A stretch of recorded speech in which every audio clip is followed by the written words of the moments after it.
Salut les voyageurs, bienvenue dans la plus grande communauté de voyageurs. Nous sommes sûrs qu'à l'instar de nous, vous vous êtes posé la question de comment se connecter à Internet lorsque vous voyagez. Aujourd'hui, je vais vous expliquer comment avoir Internet en Asie.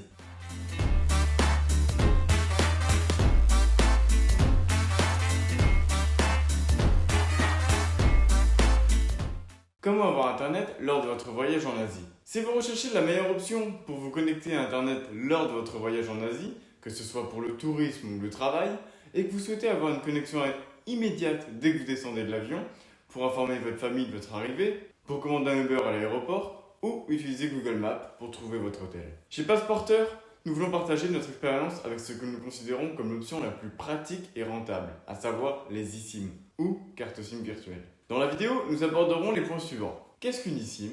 Comment fonctionne-t-elle? Et quels sont ses avantages? Quelles entreprises proposent ce service? Quelle est la meilleure option et comment l'utiliser? Quelles autres options existent si mon téléphone n'est pas compatible avec une eSIM? Qu'est-ce qu'une eSIM? Comment fonctionne-t-elle? Et quels sont ses avantages? Les cartes eSIM nous permettent d'avoir Internet sur notre téléphone lorsque nous voyageons en Asie sans avoir besoin d'extraire notre carte SIM habituelle, comme c'est le cas avec les cartes SIM classiques. Avantage: achat immédiat et mondial. Étant une SIM virtuelle, elle offre l'avantage de pouvoir être achetée n'importe où dans le monde et de la recevoir immédiatement dans votre boîte mail. Installation facile et rapide. Ce que vous recevez dans votre boîte mail est un code QR qui permet d'installer la eSIM immédiatement. Prix plus compétitif par rapport à d'autres options, telles que le roaming ou le pocket Wi-Fi. Vous n'aurez pas à changer votre carte SIM habituelle, évitant ainsi des problèmes avec votre numéro WhatsApp. Si vous êtes arrivé jusqu'ici, c'est parce que vous avez déjà compris que les eSIM sont la meilleure solution pour avoir Internet lorsque vous voyagez et vous vous demandez quelles sont les entreprises qui proposent ce service et quelle est la meilleure option. Sur le marché, il existe des entreprises telles que Olafly, Airalo, MyMobile, Ubigi ou SimOption qui proposent des forfaits de données pour les eSIM. Mais avant d'en acquérir une, il est important de prendre en compte les caractéristiques qui détermineront si la carte correspond à vos besoins de voyage. Selon notre expérience, nous pensons qu'il est important de prendre en compte plusieurs facteurs qui seront pertinents pour décider, tels que la durée du forfait, combien de jours allez-vous voyager, l'assistance incluse et qu'elle soit personnelle et dans notre langue, la disponibilité d'une application pour gérer le forfait de données, les gigas offerts par le forfait, de préférence illimité, le prix et la disponibilité des devises pour effectuer le paiement. Et comment calculer la quantité de données dont j'ai besoin pour mon voyage en Asie? Dans ce tableau, vous pouvez voir approximativement la consommation des principales applications et comparer avec la consommation indiquée dans les paramètres de votre téléphone. Maintenant que vous savez déjà combien de données vous avez besoin, nous vous laissons un tableau avec chaque marque d'eSIM et tous ses services pour que vous puissiez comparer et choisir l'option qui convient le mieux à votre voyage. Olafly propose 6 forfaits, tous avec des données illimitées, pour 5, 7, 10, 15, 20 et 30 jours avec un prix allant de 27 à 79 €. Idéal tant pour les voyages courts ou de moyenne durée que pour les voyages plus longs. Airalo, pour l'Asie, propose 6 forfaits, un forfait de 7 jours avec 1 giga, généralement consommé en moins d'une journée, 3 autres forfaits de 30 jours avec 3, 5 et 10 gigas, et 2 autres forfaits de 90 et 180 jours avec 50 et 100 gigas. Les prix vont de 5 à 185 $ selon le forfait que vous choisissez. Airalo se distingue par le fait d'être l'une des marques les moins chères du marché. Cependant, aussi bien ses forfaits que les données qu'elle offre sont très limités et il est fort probable que vous manquiez de données en plein milieu du voyage et que vous deviez recharger votre eSIM. Au final, le bon marché revient cher. MyMobile propose des forfaits de données pour 5, 10, 15 et 30 jours avec une limite de gigaoctets de 3, 5, 10 et 20 gigas pour un prix compris entre 7 et 56 €. Il propose également un forfait de données illimité.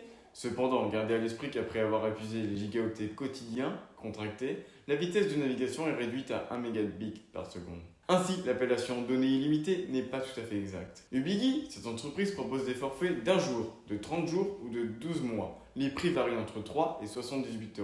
Tous leurs forfaits ont une limite de données entre 500 MO et 24 gigas. Truphone, sur le site web de Truphone, vous trouverez 7 forfaits de données. 2 forfaits d'1 jour avec une limite de données de 100 MO et 1 giga. Et 5 autres forfaits de 30 jours avec une limite de données de 2, 5, 10, 20 ou 50 gigas. Les prix de leurs forfaits vont de 4 à 50 €. SimOption est une place de marché où vous trouverez un forfait de 10 jours avec 6 gigas pour 17,9 $ et un autre forfait de 12 jours avec 6 gigas pour 19,9 $.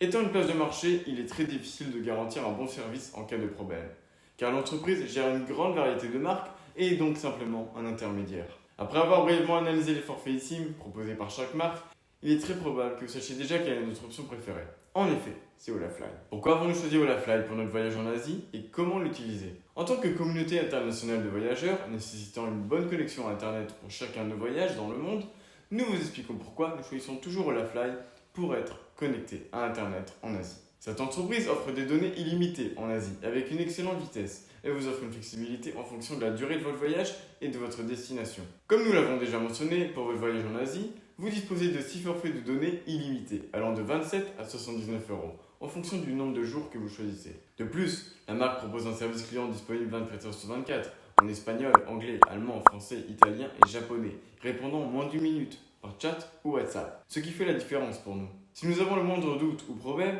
pouvoir parler à une personne nous aide toujours. Et la marque propose différentes options de devises pour effectuer le paiement. Euros, dollars et pesos mexicains. Enfin, si nous consultons les avis et évaluations sur Trustpilot, Olafly est l'entreprise ayant reçu le plus grand nombre d'avis, plus de 20 000, et une note de 4,7 sur 5, ce qui confirme son bon fonctionnement et son service. C'est la société d'eSIM la plus et mieux évaluée. Nous, d'autres, comme Airalo, n'ont que 2,6 étoiles et environ 1000 avis.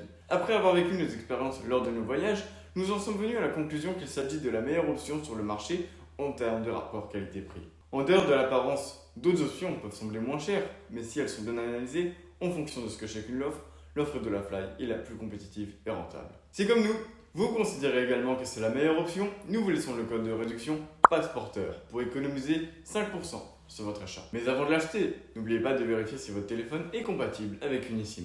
Dans la description de la vidéo, nous vous laissons une liste de téléphones compatibles. Au cas où vous vous demanderiez comment utiliser et installer les eSIM de Olafly, leur processus d'installation est très simple et peut être effectué aussi bien sur les appareils iOS que sur Android.